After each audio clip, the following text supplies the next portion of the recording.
देश भर में कोरोना महामारी जिस तरीके से अपना पैर पसार रही है, कई जाने इस बीमारी ने निगल ली है और कई लोग ज़िंदगी और मौत से जूझ रहे हैं।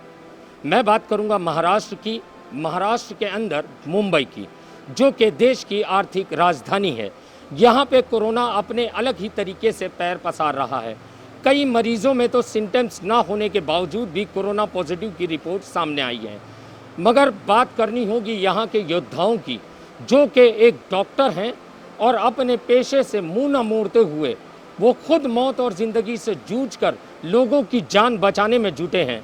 इस समय मेरे साथ में राजेश डेरे जी हैं, जो कि बीकेसी में जो कोरोना सेंटर बना हुआ है, जो महाराष्ट्र गवर्नमेंट द्वारा बनाया गया है, उसके एचओडी हैं। मैं उनसे बात करूंगा। सर, ये बताइए, ये महामारी जिस तरीके से देश भर में अपने पैर पसार रही है और ख़ास करके इसने मुंबई को अपना शिकार बनाया है, तो सर किस तरीके की चुनौतियां आपको आ रही है काम करने के दौरान? अभी आपको एक बताना है कि इंडिया का ये पहला मेकशिफ्ट, जिसे टेम्पररी हॉस्पिटल बोलते हैं, 1100 बेड का, यानी 1100 बेड का एक हॉस्पिटल अगर परमानेंट देखा गया तो एक मेडिकल कॉलेज चला सकता है। इतने पेशेंट यहाँ पे है और ये राज्य शासन ने, महानगर पालिका ने 18 दिन में बना के लोगों की सर्विस में डाला है। और चैलेंजेस तो काफ़ी है। जब मेकशिफ्ट हॉस्पिटल होता है, यहाँ कोई दीवार नहीं है, यहाँ कोई परमानेंट स्ट्रक्चर नहीं है। फिर आपको बम्बई की बारिश पता है, तेज़ हवाएं आती है, फिर भी इतना निसर्ग का भी धोखा था, अभी बारिश भी हो रही है। तो ये जो स्ट्रक्चर एमएमआरडीए ने, राज्य शासन ने बना के दिया है, अभी तक आप देख रहे हो खड़ा है। रोज़ 100-150 पेशेंट एडमिट हो रहे हैं, रोज़ के 60-70 पेशेंट डिस्चार्ज हो रहे। अब तक हमने 1200 के ऊपर डिस्चार्ज किए हैं, 2000 के ऊपर पेशेंट ट्रीट किए। और महानगर पालिका की, राज्य शासन की इतनी अच्छी मैनेजमेंट है कि आज तक इस हॉस्पिटल में इतने पेशेंट में किसी की भी मौत हुई नहीं है। ये सारे दुआएं हैं और हमारे परिश्रम है हेल्थ केयर वर्कर के। सर, ये सिर्फ दुआएं ठीक हैं, दुआएं अपनी जगह है, मगर सर ये भी आपको लगता है कि आपकी जो डॉक्टर्स की जो टीम है, जिसको आप लीड कर रहे हैं, इनकी भी मेहनत है इसके पीछे के आज तक यहाँ पे 4 महीनों से जब से ये खुला है, तब से अब तक की एक भी व्यक्ति की जान नहीं गई है? सही बात है। सारे नागरिकों ने, देशवासियों ने ये देखना है, भले वो डॉक्टर हो, सिस्टर हो, वार्ड बॉय हो, सफाई का कर्मचारी हो, वो अपनी जान पे खेल के कोविड वार्ड में 6-6 घंटा पीपी किट में रह के इतनी मुसीबतों का सामना करके सारे देशवासियों की सेवा कर रहे हैं। तो उनके लिए, उनकी तो मेहनत ही है और कुछ नहीं है। जो अपने, उनके भी फैमिली, ये सोचना चाहिए, हर डॉक्टर की फैमिली, हर सिस्टर को फैमिली होती है, हर वार्ड बॉय को फैमिली है। उनको ये भी पता है, हम लोगों को, कि हम 6-6 घंटे अंदर रहेंगे तो हमको भी इन्फेक्शन होने के चांसेस है, हमारे भी मौत हो सकती है। फिर भी देश के खातिर, लोगों के खातिर डॉक्टर्स, नर्सेस, वार्ड बॉय, ये सारे अपने जान पे खेल के जितनी हो रही है उतनी वो गरीबों को सेवा दे रही है, लोगों की जान की लोगों की जान बचा रही है। इसलिए मेरी एक विनती है सारे नागरिक से कि अब जब भी कोई हेल्थ केयर वर्कर अभी कोरोना में काम कर रहा है, मुसीबतें उसको भी है, डर उसे भी है, मेहनत उसकी भी है। थोड़ी अगर ऊपर नीचे हो जाती है तो थोड़ा संभाल के लिया करो। सारे हेल्थ केयर वर्कर आपकी सेवा में 24 घंटे हाजिर है यहाँ पे। सर, अगर मैं बात करूं प्रिकॉशन की, बीमारी ने तो अपना पैर पसार ही लिया है, मगर जनता के मन में एक सवाल बड़ा ये है कि टीवी पे तरह तरह के न्यूज़ आते हैं, सोशल मीडिया पे कई सारी चीज़ें वायरल हो रही है। कोई कहता है कि ये चीज़ इस्तेमाल करो बीमारी चली जाएगी, कोई कहता है वो दवा इस्तेमाल करो बीमारी चली जाएगी। सर, मैं ये जानना चाहता हूँ हकीकत क्या है इस बीमारी की और किस तरीके से इस बीमारी से लड़ा जाए और इससे जंग जीती जाए? हालांकि इस बीमारी की तो अब तक वैक्सीन कहीं पे भी पूरे वर्ल्ड में बनी नहीं है, सारे लोगों को पता है। जब तक कोई वैक्सीन नहीं बनती तब तक इसका पूरी तरह इलाज करना एक मुसीबत है, सबके लिए एक चैलेंज है। फिर भी सारे वर्ल्ड में, अपने देश में, वर्ल्ड हेल्थ ऑर्गेनाइजेशन हो, गवर्नमेंट ऑफ इंडिया है, गवर्नमेंट ऑफ महाराष्ट्र है, मुंबई महानगर पालिका है, इन्होंने अपनी अपनी टास्क फोर्स बना के इसके हर एक के ट्रीटमेंट के एक प्रोटोकॉल बना दिए, जिससे कि ये देखा जाए कि कम से कम मौत कैसी हो या एक भी मौत नहीं हो। हमारे जो कमिश्नर चहल साहब है, इनका तो यही नारा है कि हमको 0% मॉर्टेलिटी कोरोना की चाहिए, और उसी चीज़ के लिए हम सारे महानगर पालिका के कमिश्नर हो, डॉक्टर हो, कामगार हो, रात दिन मेहनत कर रहे हैं कि कैसे हम 0% मॉर्टेलिटी इसमें लाए। पर हकीकत ये है कि ये वायरस का वैक्सीन ही निकलना एक परमानेंट सॉल्यूशन है, वरना ये कम ही कर सकते, इसको प्रिवेंट कर सकते। और दूसरी मेरी एक विनती है, सारी सोशल मीडिया, प्रिंट मीडिया हो, इलेक्ट्रॉनिक मीडिया हो, और जो फेसबुक या जो फ्री मीडिया हम लोग यूज़ करते हैं, कि प्लीज़ कोई भी अनसाइंटिफिक जिसका कोई रिसर्च हुआ नहीं है, अपनी मनमानी या अपना नाम बड़ा करने के लिए ये इससे कोरोना भाग जाएगा, उससे कोरोना भाग जाएगा, आप सोशल मीडिया पे मत डालिए। ना कोई मीडिया ने उसको प्रसार माध्यम बना के लोगों तक मत पहुंचाइए, क्योंकि इंडिया में सारे कोई साइंटिस्ट नहीं है। आपको ये बोलता है, वायरल वीडियो हो जाती है, फिर वो जो दवाई या जो भी वो नुस्खा देता है उसकी कोई साइंटिफिक जांच नहीं होती है। बहुत नुकसान होता है, क्योंकि क्या होता है, जो कॉमन नागरिक है, जो गरीब लोग हैं, वो उसका सुनते हैं, और जो गवर्नमेंट ने बोला है कि आप ये ट्रीटमेंट लो, पॉजिटिव आया तो ये टेस्ट करो, आपको पॉजिटिव आने के बाद आइसोलेशन ऐसा करना है, क्वारंटाइन ऐसा करना है, लोग उस साइंस के पीछे गवर्नमेंट के इंस्ट्रक्शन छोड़ के ऐसा कोई भी नुस्खा देने वाला जो सोशल मीडिया पे वायरल हो जाता है, उसकी बात मान के ट्रीटमेंट बराबर नहीं लेते, फिर वो फाइनल स्टेज में आ जाते, तब फिर ढूंढते कि अब मैं सीरियस हो गया हूँ और मुझे आईसीयू चाहिए और मुझे हॉस्पिटल नहीं मिल रहे। अगर आपने खुद ने सोशल मीडिया जो भी यूज़ कर रहे, और अभी ये पूरे दुनिया पे क्राइसिस है, इसमें कृपया किसी ने इस पे आप पॉलिटिक्स मत करो, ये इंसानियत का मामला है, ये समझ के अभी हम सब नागरिक ने ये देखना है कि गवर्नमेंट को हम कैसे सपोर्ट करें।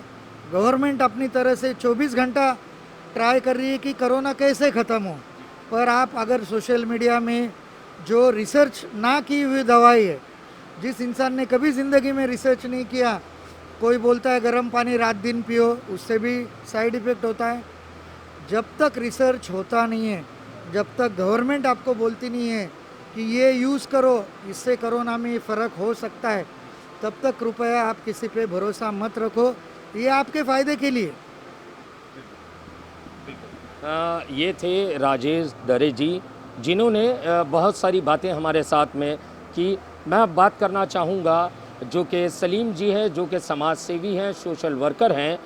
समाज में इस समय एक ऐसा खौफ फैला है कि बच्चा भी अपने पिता की अर्थी को कांदा देने से कतरा रहा है, अग्नि देने के लिए शमशान भूमि में नहीं जा रहा है। कोई बच्चा अपने बाप की कब्र में मिट्टी डालने से कतरा रहा है। वही स्थान पर कुछ ऐसे लोग खड़े होते हैं, कमर कसते हैं, कुछ लोगों की टीम बनती है, और वो टीम द्वारा इस तरीके का कार्य सराहनीय किया जाता है जिसकी के मिसाल नहीं होती है। मैं बात कर रहा हूँ सलीम जी की, जो कि कुर्ला के बैंड्रा के बीकेसी में रहते हैं, और यहाँ पे जो है वो काफ़ी सालों से जनता के बीच में सोशल वर्क का काम कर रहे हैं। मगर इस समय उन्होंने जो काम किया है वो जो है सराहनीय है वो काम। और इस समय मेरे साथ में सलीम जी मौजूद हैं, मैं उनसे बात करूंगा। सलीम जी, ये बताइए, जब बेटा अपने पिता की अर्थी को कांदा देने से कतरा रहा है, ऐसे समय पराये लोगों की मदद के लिए आप जो उठ खड़े हुए हैं, ये सोच आपके मन में किस तरीके से आई? सबसे पहले तो मैं आप लोगों को ये कहना चाहता हूँ,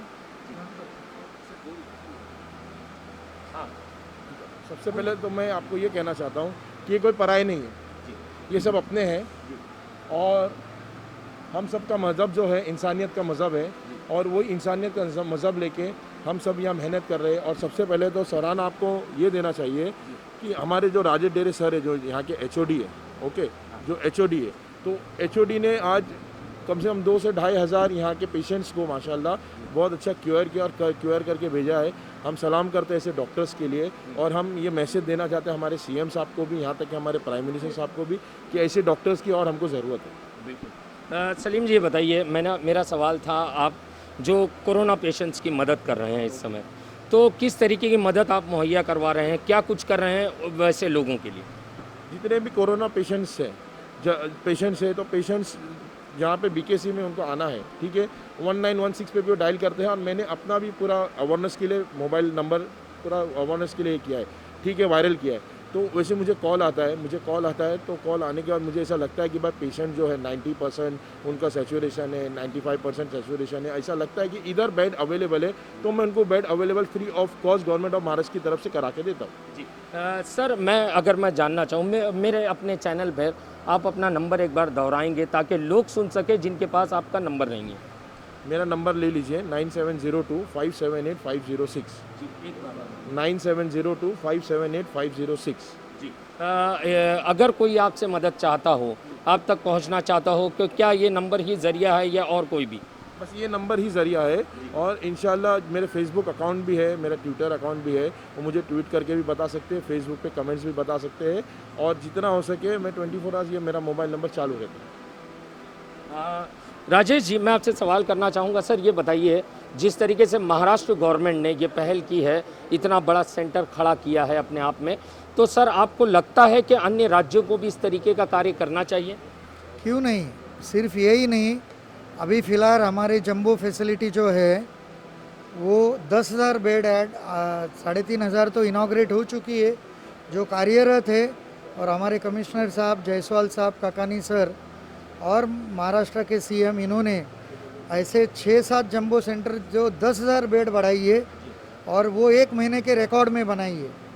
तो जहाँ कहाँ भी जिस सिटी में अभी बढ़ने के चांसेस है या बढ़ चुके हैं और जहाँ आपको पता है परमानेंट हॉस्पिटल निकालने के लिए 1-1, 1.5 साल लगता है खड़ा करने के लिए, ये चंद दिनों का काम है।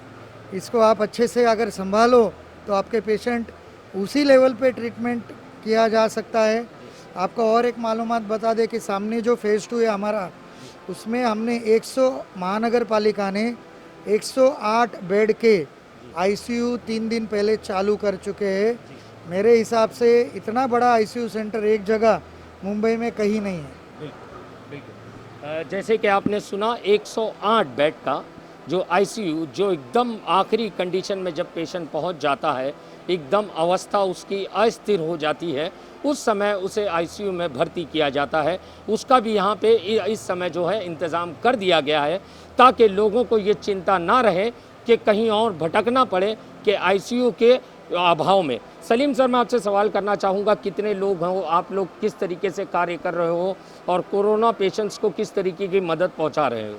सबसे पहले कोरोना पेशेंट्स का अगर हमें मालूमात होती है, कॉल आता है, ठीक है, उनको हॉस्पिटल्स की ज़रूरत रहती है तो कोई ना कोई हॉस्पिटल में, ज़्यादातर बीकेसी के कोविड हॉस्पिटल में राजे डेरे सर के अंडर हम लोग एडमिट करवाते हैं। अल्हम्दुलिल्लाह आज तक एक पेशेंट की डेथ भी नहीं हुई है और अच्छे से इनका बहुत अच्छा इलाज हुआ है।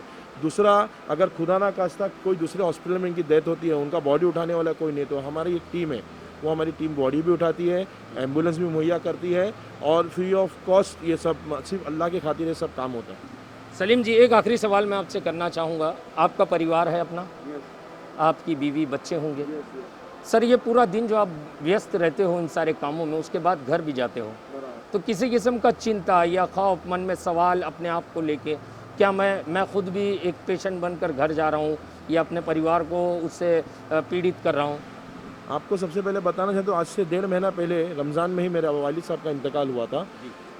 उस वक्त भी मुझे थोड़ा ऐसा लगा कि कहीं ये मेरी तरफ से तो नहीं हुआ, मुझे ऐसा लगा, मुझे फीलिंग हुआ। मगर मुझे जो लोगों का कॉल आता है, जो लोग सारे मुंबई में मेरे साथ जुड़े हुए एज अ पेशेंट या जो भी है, तो कब्रिस्तान से लेके हर चीज़, तो कब्रिस्तान में जब मैं मेरे अब्बा को दफनाया भी जा रहा था, उस वक्त भी मैंने कोई कॉल ऐसा नहीं हुआ कि नहीं उठाया। और अल्हम्दुलिल्लाह मुझे ऐसा लगता है कि ऐसा कुछ नहीं है, सब ठीक है। मगर मुझे ऐसा लगता है कि मेरे जैसे लोग, राजेश जैसे, डेरे साहब जैसे लोग जो है, हमको आखिर तक करना ही है, किसी भी मुकाम में, किसी भी, ये कोरोना वायरस ख़त्म करके ही हम दम लेंगे इंशाल्लाह। जैसे कि आपने सुना, ये थे सलीम जी, राजेश डेरे जी जो कि एचओडी हैं और पूरे इस सेंटर का जिम्मेदारी कारभार बोझ जो है इन्होंने अपने कंधे पे ढोया हुआ है। मैं बात करूंगा देश में, महाराष्ट्र में और पूरे देश भर में जिस तरीके से कोरोना योद्धा अपनी लड़ाई लड़ रहे हैं कोरोना के खिलाफ। महाराष्ट्र के अंदर राजेश डेरे जैसे लोग और जो सलीम भाई जैसे लोग जो महाराष्ट्र के अंदर लोगों को मदद मुहैया करवा रहे हैं। मुंबई के अंदर जो कोरोना पेशेंट है, जैसे कि इन्होंने कहा, इनका भी अपना एक परिवार है, इनकी भी अपनी एक फैमिली है, बच्चे हैं, बीवी है, मगर कहीं ना कहीं लोग जहां अपनों को छूने से कतराते हैं, ये गैरों की मदद कर कर अपनों के बीच जाते हैं। मगर इनके मन में एक खुशी ज़रूर है कि मैं जो हूँ लोगों को मरने से बचा रहा हूँ, कई ज़िंदगियों को बचाने का मैं और मेरी टीम काम कर रही है। तो ऐसे लोगों को the daily India news salute करता है और महाराष्ट्र की सरकार से, महाराष्ट्र की गवर्नमेंट से आह्वान करता है कि इसी तरीके का जो है सेंटर महाराष्ट्र के अन्य हिस्सों में भी खड़ा करें, ताकि वहाँ के लोगों को भी इस तरीके की सुविधाएं मिले जब तक कि इस बीमारी से निजात ना मिल पाती है। कैमरामैन शफीक साटवेलकर के साथ सईद शेख की report, the daily India news, Mumbai.